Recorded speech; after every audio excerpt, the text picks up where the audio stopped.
And I could never even get that to work. So I just kind of think not the spirit of Hello, Crooked Arm. How you doing tonight? Let me hear you say yeah. Yeah. Oh, baby. My name is Pete Jive. I'm so happy that you're here for the 6th installment of Jive in the Round.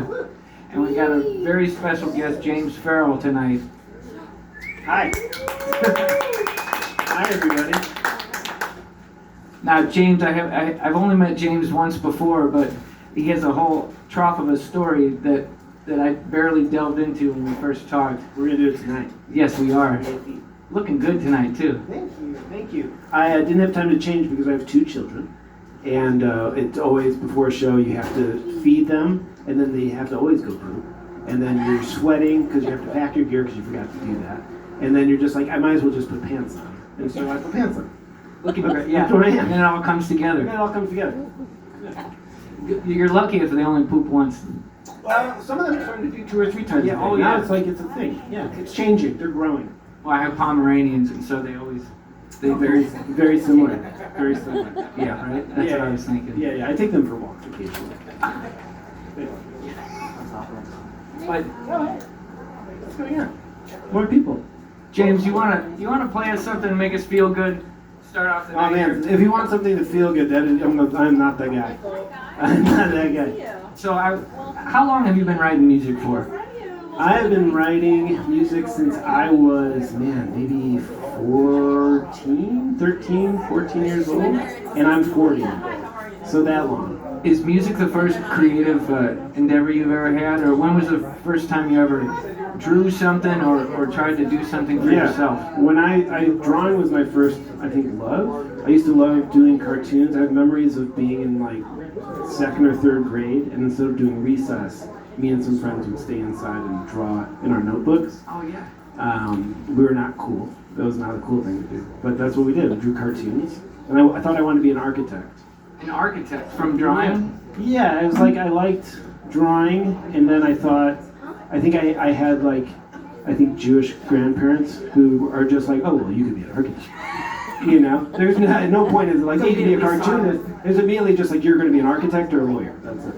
And so, It'll work out great. Yeah, exactly. So I did that for a second. Did you ever make comic strips and stuff, or were you just draw characters? Yeah, I think I remember. It's so funny that I have a memory of writing my first comic strip called The Slap, and it was about a man and a woman, and I think the man says something to the woman slapped. It was like some bad joke, the woman slapped him.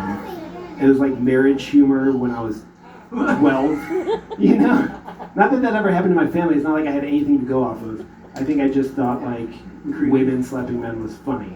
And that was the end of my career. And then that was it. Then they were like, you should be an architect. And I was like, yeah. It's a good connection.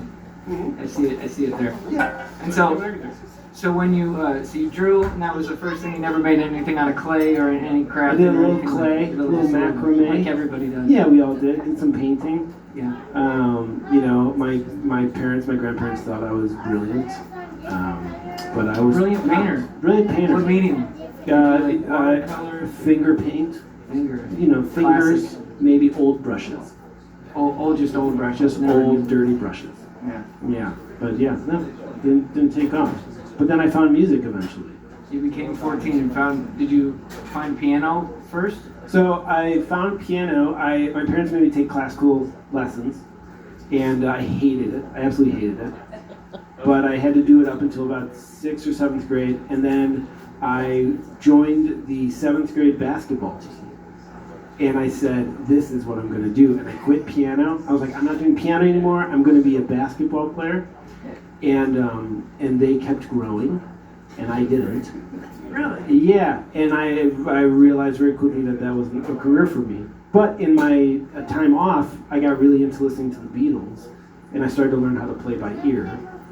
And I kind of realized that music was fun if you play songs you like, and not just like Mozart. And if you're playing by ear, it just kind of comes to you a little bit. Yeah, I think something happened. I think it was just my brain was developing at the right time, and I was reading the classical stuff and learning how the chords worked, and then I was listening to the Beatles and listening how they wrote songs, and I just tried to. I think the first thing I learned was like Lady Madonna.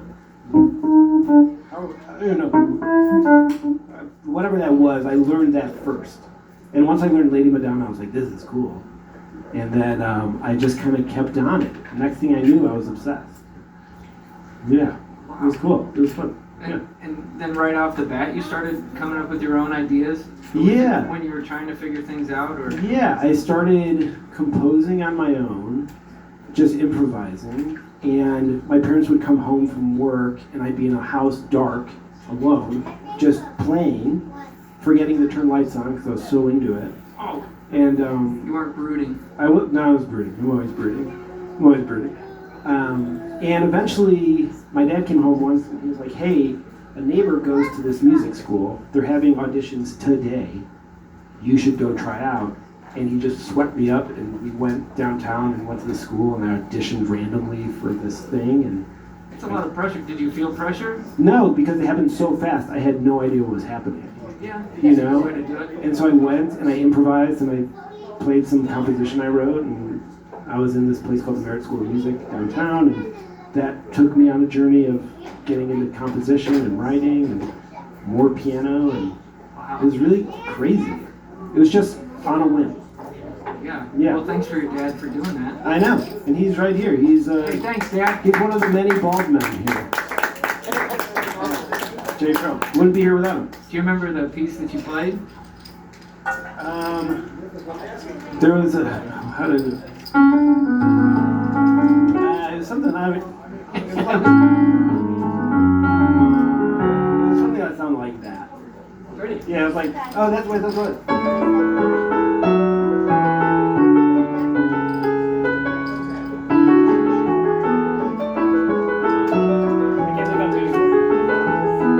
Something like that.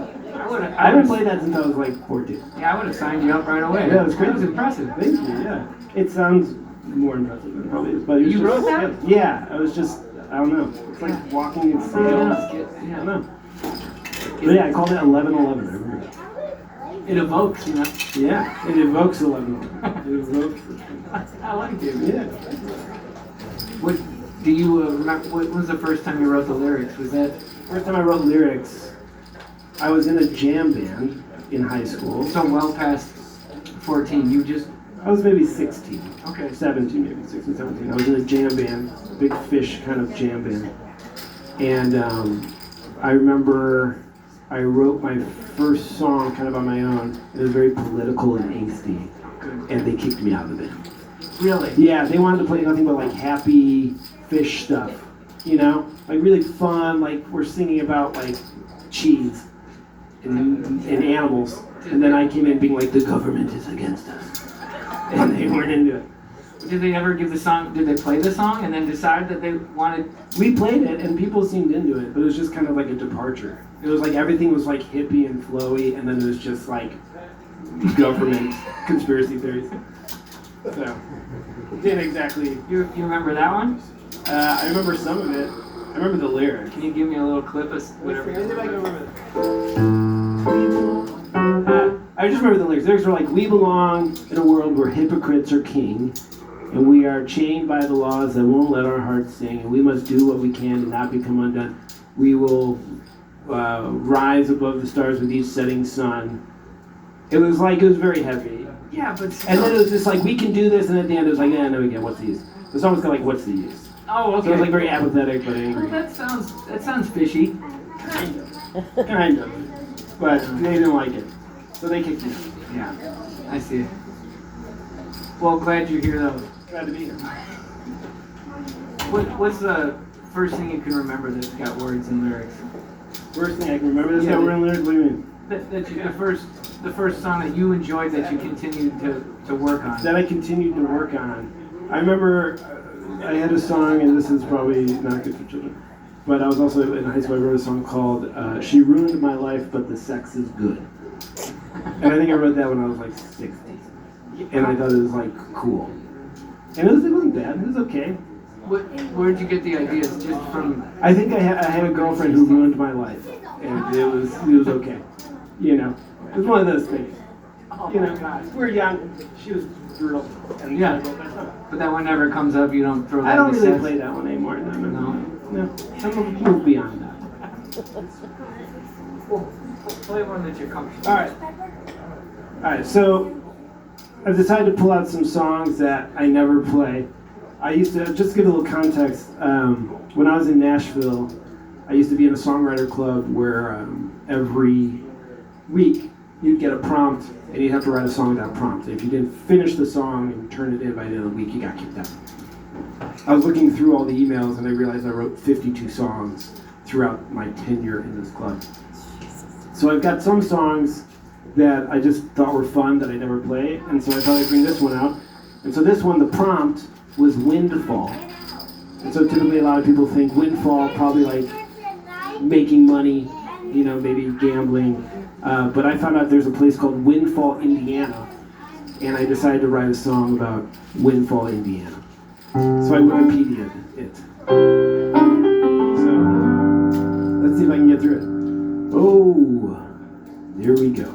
Windfall, Indiana, population 708. There ain't shit to do around here, no reason to stay up late. We're 99% white, 1% who the hell knows. Oh, Windfall, Indiana, where it ain't the wind that blows. We were founded by James Fouch in 1883. He wanted a train to station there to help him move a couple trees. And then the Christians and the Methodists, they weren't too far behind. And soon we had a post office and a school for growing minds. Oh, Windfall, Indiana, population 708. There ain't shit to do around here, no reason to stay up late. My kids are there. We're 99% white, 1% who the hell knows. Oh, Windfall, Indiana, where it ain't the wind that blows. There's still more. In 1944, we put our name on the map. We were home to a World War II German POW camp. But when the war was finally over, every Nazi ran away. 'Cause even though they were free to go, it was torturing them to stay. Oh, Windfall, Indiana, population 708. There ain't shit to do around here, and only one girl to date. We're 99% white, the 1% is Navajo. Oh, Windfall, Indiana, where it ain't the wind that blows. Some people try to leave, most people stay. It's nice to know who your neighbors are at the end of the day. Oh, we may not be Chicago or Birmingham, Alabama, but I'd rather live in Windfall than Gary, Indiana. Thank you. Did you contact Windfall? I didn't, but I should. You didn't I send don't it know if over? they like that. I don't know if that's the vibe. If the chorus is catchy, they might just want to switch it up. Then, the 99% white, I don't know. But I think better than Gary, Indiana. And so is that when you were 16 or was that later? No, this was when I was like 30 something. Oh, This okay. was probably during COVID. Okay. Probably during COVID, so. Man. So during COVID was when you had the songwriter group. Yeah. So fast forwarding then, so you moved to Nashville when you were how old? I was 22. To pursue playing music. To pursue music. Yeah. And what were you intending on doing when you got there? I intended on being an artist and potentially a professional songwriter. That was kind of my goal. Did you have any idea of how you were going to go about it? Like the songwriting thing's tough in Nashville. So this was 2007. 7? Yeah. So I went to Berklee College of Music in Boston, and I had a teacher there who loved Nashville. We did a trip to Nashville to see what it was like. And he was very much like, if you want to be a songwriter, if you want to be the best songwriter, you move to Nashville, no question. And I was kind of like, I'm not really a Nashville guy. I'm more probably a New York guy. But you just thought that about yourself? Yeah, I mean, not a lot of people look like me in Nashville. Not people think like me in Nashville. I'm not a country guy. And so it's just like, man, it's not really my thing. But I had some friends who called me one summer after we graduated and said, hey, we're all moving to Nashville. We're going to go down, we're going to get a lease. And so I called one of the guy's girlfriends and I said, hey, are you going? And she said, I don't know. I said, why don't we go too? And let's go check it out. And we got to Nashville. Everybody was looking for a place, and me and this girl. It was somebody else's girlfriend? Someone else's girlfriend. Okay. But we're all friends. I got it. And me and this girl, she was like, I don't know if I'm ready to move in with my boyfriend. I said, that's fine. Why don't we live together? And we got a lease. And the second we signed that lease, he broke up with her, and nobody moved. And so it was just me and her. And she was so heartbroken, I had to convince her to go. Because you had no other way. I was on a lease. And I was just like, you have to pay for half this lease. How long did it take to convince her? It took about she didn't call me back for about a month and a half. That was a tense month and a half. Sense. Oh my gosh. But then she finally decided that she was like, I need to. Yeah, I think she realized she needed to shake things up and get out of Boston. So we moved. We winged off to Nashville. Yeah. But you had a place that you intended on staying with more people than. Well, we thought more people were going to move down. Yeah. And they just didn't. Was money tight, or did you have that? Money was fine. I moved. I got a job immediately. I got a job at a bar at this place, the world famous Wild Horse Saloon on Broadway, back when Broadway wasn't cool. And they told me it was the greatest job in America. And I couldn't have been more excited. They said everyone's clamoring to be a bar back at the world famous Wild Horse Saloon for $6 an hour. Did you write that song? I didn't, but maybe I should. Yeah. The world famous Wild Horse Saloon? The world famous. Is it still there? No, it's gone. I think it's gone now. It's world famous. It was world famous. You know, and that's good. Yeah. I think now it's like Dierks Bentley's, like honky tonk, you know. Slop House. Yeah. It's New Nashville. So you were working that job and trying to learn how to write songs for. Were you writing songs for other people, or trying to write them for yourself? I was trying to do them for myself. I wasn't quite involved with other people yet. I didn't know many people. There was a song I wrote with someone who was a bar back there, and he was a schemer and a weird dude. And we wrote a song that I didn't really like, and it ended up being like one of the most successful songs I've written. Do you remember? I have it. I was actually gonna. I could play I'd love to hear it. Maybe I can play it. What's it called? It's called Words. Words. Normally I close with it, but today all bets are off. What aren't you a fan of with this song? When I wrote it, I thought the guy was weird, and I thought the song was corny. And the truth is, with most things in art that's popular, it's usually corny. Yep. Corny's cool, and it's normally written by weird people. So I should have known. This was the guy to meet. This was the guy. Yeah. But we wrote this goofy song, and some young kid who was big on the internet recorded it, and it got streamed like over millions of times. And there's videos of people in Paris seeing it, and he toured the world, and I didn't make anything out of it. But you wrote it in the back of the world famous. Yeah, I wrote it in like a frat house. Really hungover, and it was like no air conditioning and really hot. I remember being like hungover and sweaty writing this song. But it was a great song. I can't wait to hear it. That's a good one. You gotta be in a situation to write a song though. You do.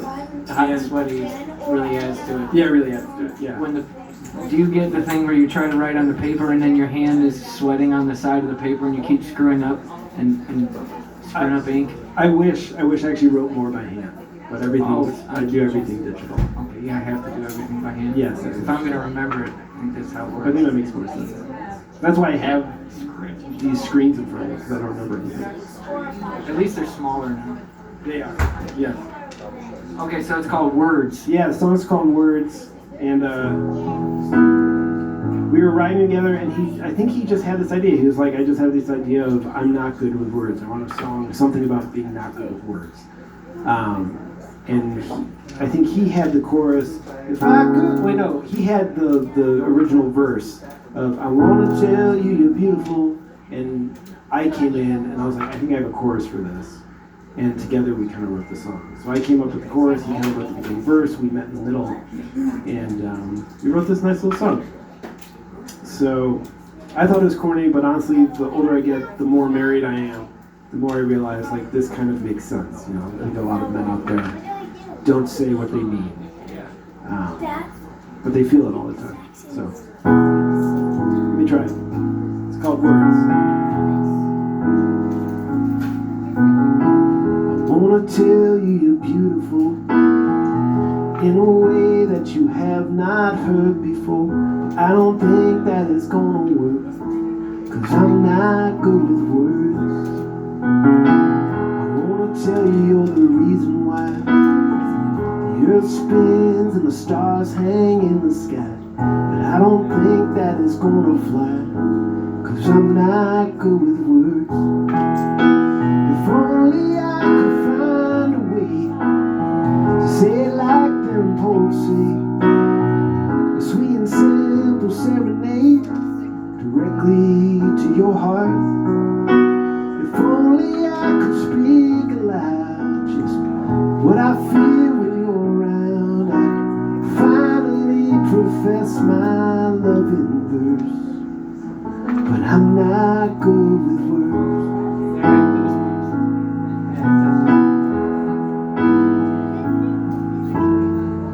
If I could be like Shakespeare, whispering sweet sonnets in your ear, and tell you everything you wanna hear, but I'm not good with words.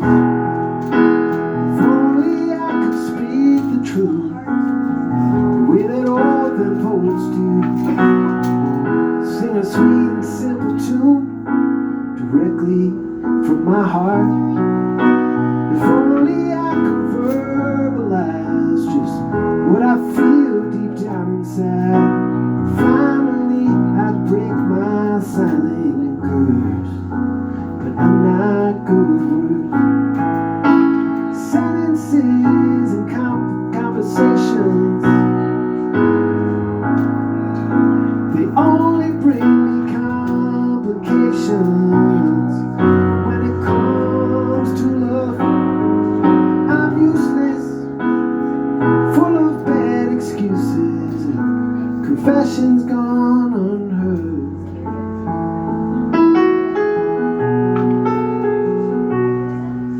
So if I could only find a way to say it like them poets say, sweet and simple serenade directly to your heart.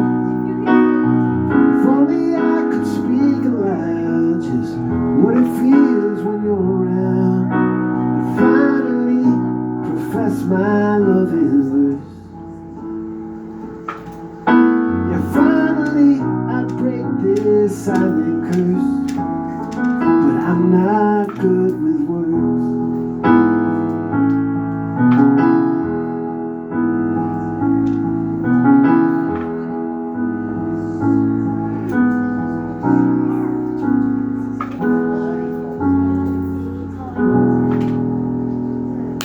Thank you. Thank you. It was perfectly corny. You know, I think I All had to get those rhymes are perfect. Yeah, I had to grow up a little bit. that's strange that does that. Yeah, when you're young and angsty, you're just like. I would have thought it was cool. Yeah. How long did it take you guys to put that together? I think we did in a day, like a couple hours, maybe. Yeah, that's a great one. Thank So you. did he retain any of the rights to it? We both maintained the rights, and then this kid cut it, and then not long ago he texted me and was like, "Hey, did you know that our song is currently listed as public domain?" Which I don't know if you know public domain. Public domain means you don't own any of it, and anyone can just cover it. So the kids' management was really shady. They were really sketch, and they owed us tons of money and they never paid. And there's nothing you can do. And then I think they may have taken our names off of it. But So this was a Nashville lesson. yeah, it was just a natural lesson. It's just it is what it is. But you're just like, no one makes money anyway, so you're kind of like whatever. You had to have that happen. Yeah, Did you learn anything from it? I learned to not care as much. Yeah. You know, I learned to like let it go. Just let it go. Man, I know it's crazy. It's really crazy. good story with that then. Yeah. So when you started writing songs when you were working at the bar, when did you start playing with other people and And you said you ended up going on tours and stuff. Yeah, so at some point I was working at a bar in East Nashville. I moved to a place called Three Crow Bar because world famous Wild Horse Saloon, not the best job in the world. I heard all about Three Crow Bar. They were lying, yeah, Three Crow Bar, very popular. And there was a moment where the guy who was watching the door, I was taking the I was a bar back, and at the end of the night I was taking out a bag of leaky trash. And the door guy says, "Hey, you play piano, right?" And I said, "Yeah." And he said, "My friend just got signed. Do you want to be in our band?" And I said, "Sure." And he was like, "All right, I'll let him know." And the kid, Have you ever heard you play? no, but that's kind of how Nashville works. Is like If you're there, you just you're from- tell. People can just tell. And the guy's name was Randy Montana, which can't get more country than that. And his dad was what was his dad's name? No. His father-in-law was Richard Petty. I don't know if you guys know NASCAR. Yeah. He married into the Petty Wow. family. Yeah. I knew nothing about NASCAR. I knew nothing about this. Anyway, his dad was a songwriter. He wrote some songs for Garth Brooks. He got signed. It was Randy Montana. Funny thing is, his real name is Randy Schlappy. And we later found out his middle name is Enos. So Why did these folks do that? his full name was Randall Enos Schlappy. Schlappy. That's my son Louie.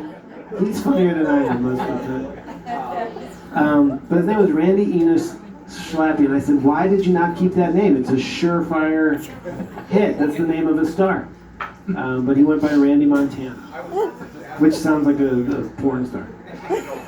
So somehow, anyway, I got into his gig, and I learned lessons there. We would drive in a van with a wheel that was about to explode to go play a gig for $50.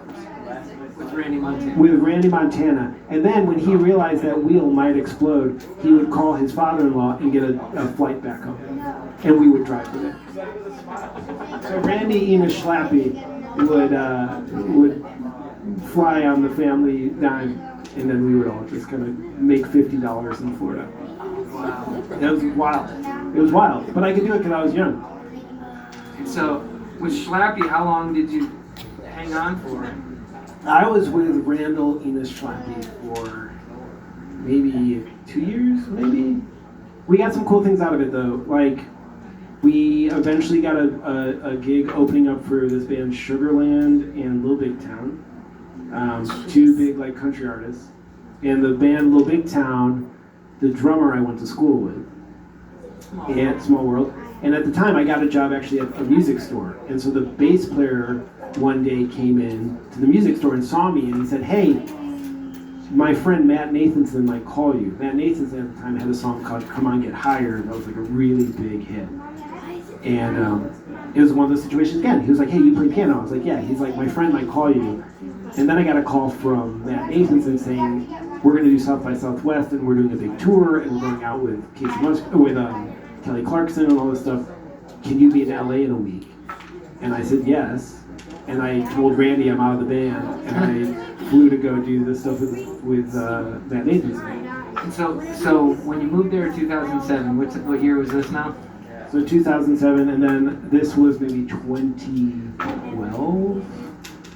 Okay. I think that it kind of all hit. Maybe it was like, yeah, so it was like 2007. Maybe I met Randy in 2009. Maybe I got the call for Matt like 2011. Yeah. And that was, so with Randy, did you play a lot of cool places, or was it, you were getting $50, was it kind of? Dives. It was mostly dives until we got on a bus and we got to do one tour with Sugarland in Little Big Town. And we played amphitheaters and we thought we made it. Amphitheaters? Yeah, it was a big deal. From dive bars to amphitheaters? Dive bars and amphitheaters. In a year? Maybe maybe a year and a half. That'll wake you up a little bit. Yeah, it was wild. It was cool. Yeah.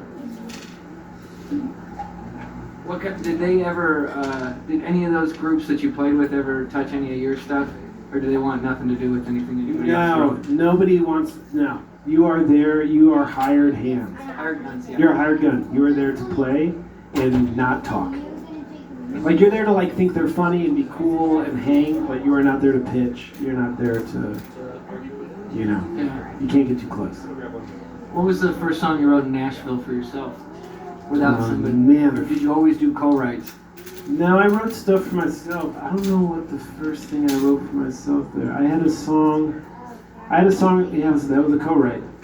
I did quite a lot of co-writing. There's nothing wrong with that. Nothing wrong with that. My first roommate, the girl who broke up with the boyfriend, we had a band when we first met. Oh, I didn't ever ask if she was a musician. She is. She That's actually, why she wanted to go. she was very talented. She was a cellist. She plays a bunch of stuff. She won, I think, an ACM award for like best multi-instrumentalist recently. She doing okay now? She's fine. She's doing great. I'm sure she is. She's got no kids. She's fine. You're blessed. Yeah. We are blessed. Look, there you go. You want to play another Nashville song? Another Nashville song. Yeah. You know what? Here's a song. This is a song I think I wrote in Nashville. And this is on my record, my EP, called Moment of Closure. We're going to figure out how to hear those. Yeah, we'll get there. Hopefully I can remember this. I haven't played this in a while. This song is called Change Your Mind. This is kind of the first song where I was like, oh, this feels like a song. And like some people in the industry heard it and didn't do anything with it, but they were just like, that's a nice song. They're like, that's a good song. And I was like, oh, thank you. It's about as best as you can ask for. Yeah. I'd prefer to have money, but recognition's okay. I'm alright if you're okay. I've moved on, heard you've done the same. It's probably best that we stay this way. If you came back, I wouldn't complain. If you should ever change your mind, I'll give another second chance. The moment we close our eyes, I'm breaking all my current plans. Whether it's wrong or right, we can leave that on down. If you could ever choose to change your mind,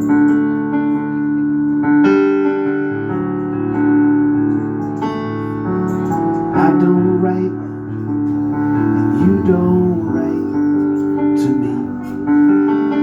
I don't call and my phone never rings. It's probably best that we don't change a thing. But if you spoke up, I'd be relieved. If you should ever change your mind, give another second chance. The moment we close our eyes, I'm breaking all my current plans. Whether it's wrong or right, we can turn that on and down. If you should ever choose to change your mind, promise me that if your heart should realign, you won't care.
So who'd you co-write that with?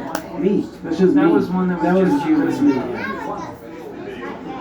What when you sit to write a song like that? So are you the kind of person that does the music first? I do it all together. Okay. Just all Feel together. Yeah, I just feel it. And was there anything that strike that idea for that song? Yeah, I was dating someone at the time, and we were just back and forth with each other, and we had just kind of hit this moment where we were like, I don't think this is gonna work. I think we thought it was it, and then we moved to different places, and we would kind of come in and out of each other as friends or more or not, as friends, whatever. And we decided to call it quits. And I think at that moment, I just was still not totally sure. And so we stopped talking to each other in that way. And then it started being like, we stopped talking about the relationship, and we just started keeping it under wraps. And so I was just like, if you ever said anything, that's okay. You know, if you ever called, it'd be okay. And I just ended up writing. Well, to be able to put that together in that mindset is it's cool to be able to do it in the moment rather than in hindsight. Yeah, You know? I didn't have therapy at the time, so that was works. my therapy. You're doing a great job Meditation. therapizing yourself. Yeah, thank you. My therapist said the same thing, and then she took my money. Yeah, thanks. Hey, Yeah. so when you, which group? What was the name of the group that you? So you after you were Slappy, then you were with the group that went on the amphitheater tours. So I went to Matt Nathanson. Matt Nathanson. Yeah. He had a song, called "Come On Get High, Loosen My Lips, Take Things Out, Just Swing Your Hips, Pull Me Down." So it was like a big hit. Yeah. You'll hear it in Target. Oh, for Like sure. it's always in Target. Okay. So What was the year that he came out with it? it was the album after that. Okay. So that took him, and then the album I toured with him was supposed to be like the big ticket, and it did okay. We did a lot of TV. I got to do Conan O'Brien. I got to do Leno. I got to play a bunch of TV stuff. What was your first TV experience like? Was Conan the first one? My first TV was Kimmel. I got to play Jimmy Kimmel. Oh. Yeah, and How far ahead of time did you find out you were doing it? I don't know, maybe a month. But we got to do Kimmel, and the saddest part about it is Larry David was supposed to be one of the guests. Oh man. And I was so excited, and we got there, and Larry David, being Larry David, at the last minute decided he didn't want to do it, and they got Tim Tebow. And I was just like, boom. So I almost got to hit it off. I almost hit jackpot of like Larry David, Jimmy Kimmel, first night. So Tim Tebow, you had to sit and kind of ignore him a little bit? Yeah, just whatever. I didn't even talk to him. I didn't even know who he was. Really. I'm not sure. I know the name. Yeah. What was the playing like? Was it different? It was the first time with TV cameras, period. Yeah, it was horrifying. It was very nerve-wracking. Did they have a rehearsal? You pretty much just go on and play. Like, you just go. You rehearse a little bit during the day, you get your sound, but then when it's time, they're just like, they count down from 10, and then the lights are up, the crowd is told to cheer, and you play. But what's funny is one time we did Leno one time, and our bass player was like very like in the clouds type of guy, and we're sitting and you sit in the dressing room all day until they call you. You're just like waiting. You're just waiting all day. And then they call, and we get to the stage, everyone's putting their stuff on, and they're counting down, and all of a sudden our bass player isn't there. And everyone's freaking out, no one knows what's going on. Everyone's like, where is he, where is he, where is he? And it's about 3, 2, 1, and Matt, the guy, who turns back and he sees the bass player run in, and he just gives him this thump. And the curtain is literally at his hip, coming up, and he's just like, just cussing him out, and then turns around and he hit. And it was because the bass player had to go to the bathroom. That was it. They were like, time to go, and he's like, okay, maybe I have time to pee. And you literally have like a minute to get to your space before the curtain goes up. Oh wow! But he pulled it off. He pulled it off. It was like literally, he was putting his bass on as the curtain got about here, and he just fell into it. Man. But of course, like that's you don't want to do that to your artist. No. So yeah. Leno didn't notice. No. Oh man. But the artist was not happy. Was that the same tour? So you also got to play at the Grand Ole Opry in Yeah, Nashville? the Opry, got to play the Opry a little bit. Was that with Randy? Is that? That was not with Randy. That was with David Nail.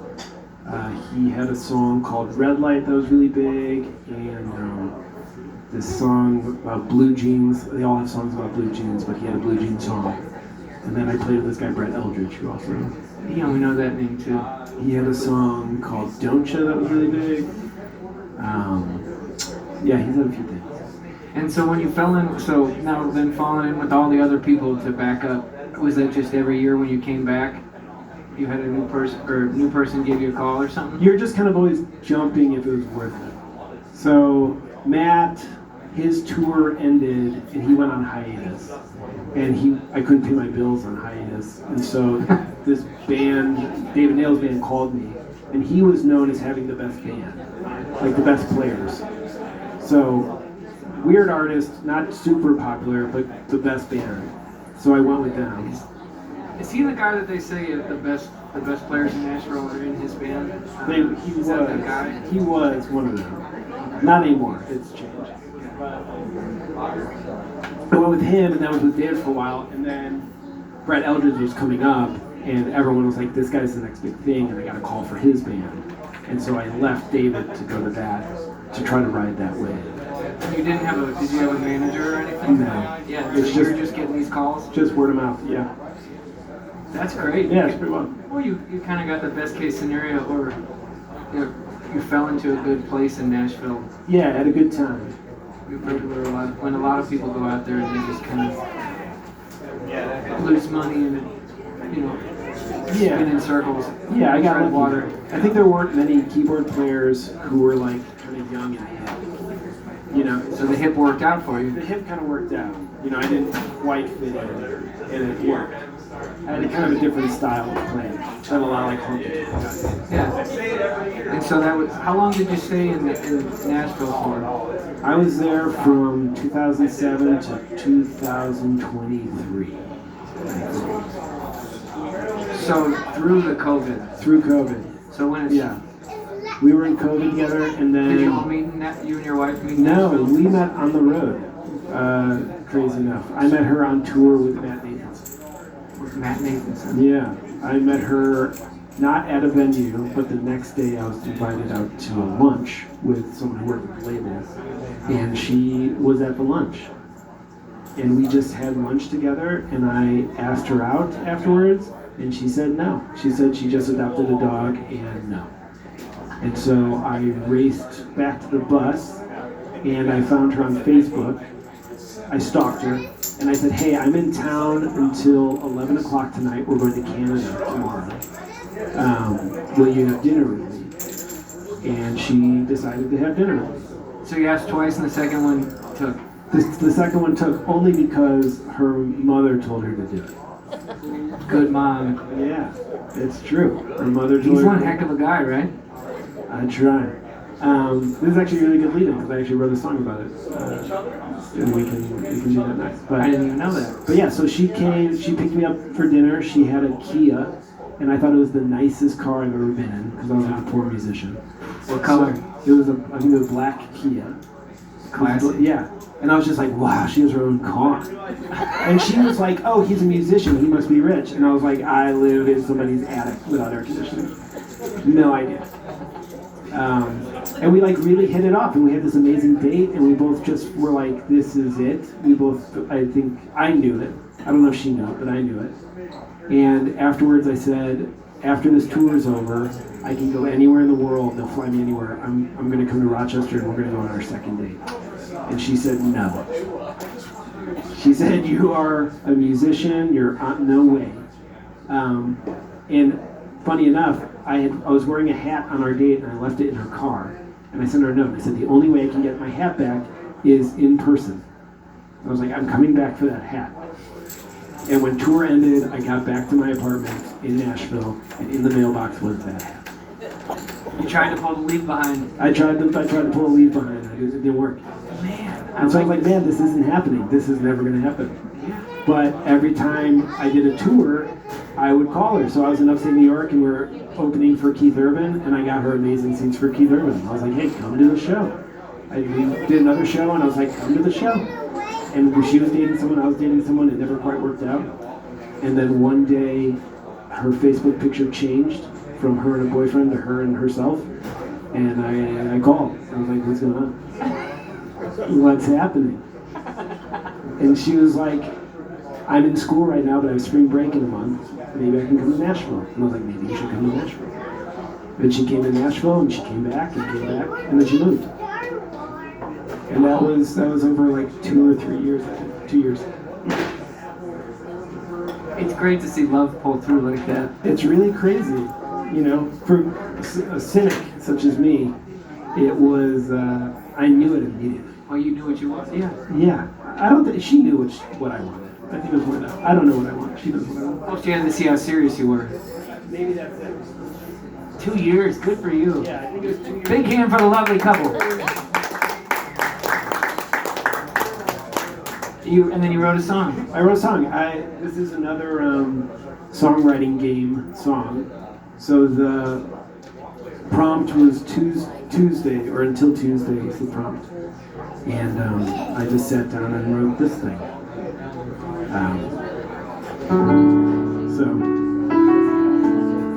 So I ended up writing about us. Because she's always like, you've never written me a song. You never write me songs.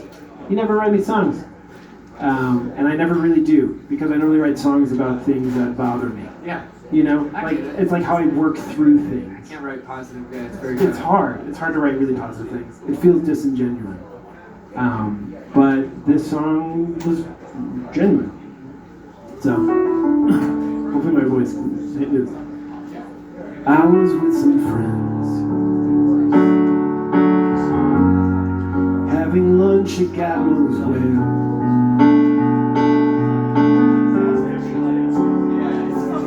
You came through those doors, and I knew why I was there. And you talked about your dog, and you laughed a lot. Then you left on a dime, making me wish for a little more time. It only took until Tuesday to finally find the one. It only took until a Tuesday to know my dream is done. I cannot believe you almost stood me up that night.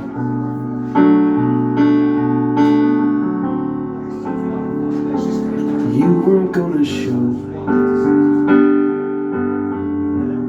but then your mother changed your mind,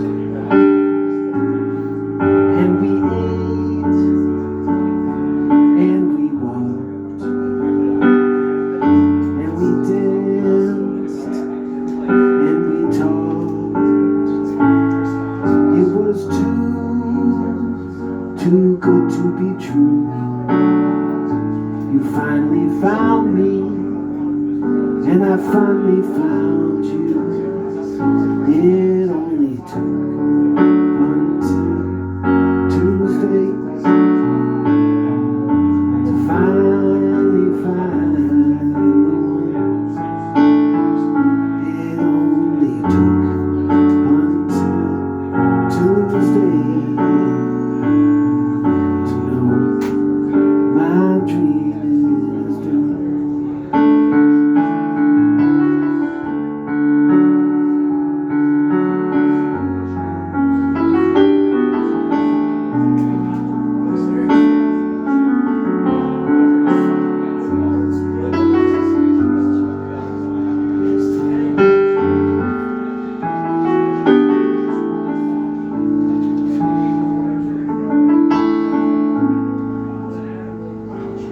when we said goodbye. Oh, I never will forget.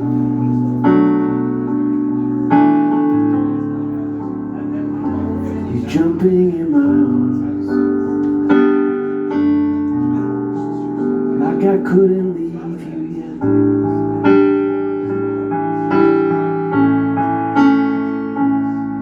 And we kissed and we smiled, said goodbye for a while. Never quite letting go. It's just as they say, you know when you know. It only took until Tuesday to finally find the one. It only took until Tuesday to know my dreaming is done.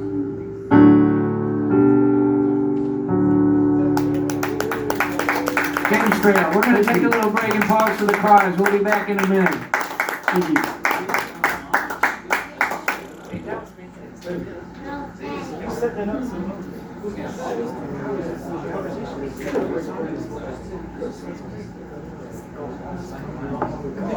Feel comfortable? Oh, great. Oh, that's good news.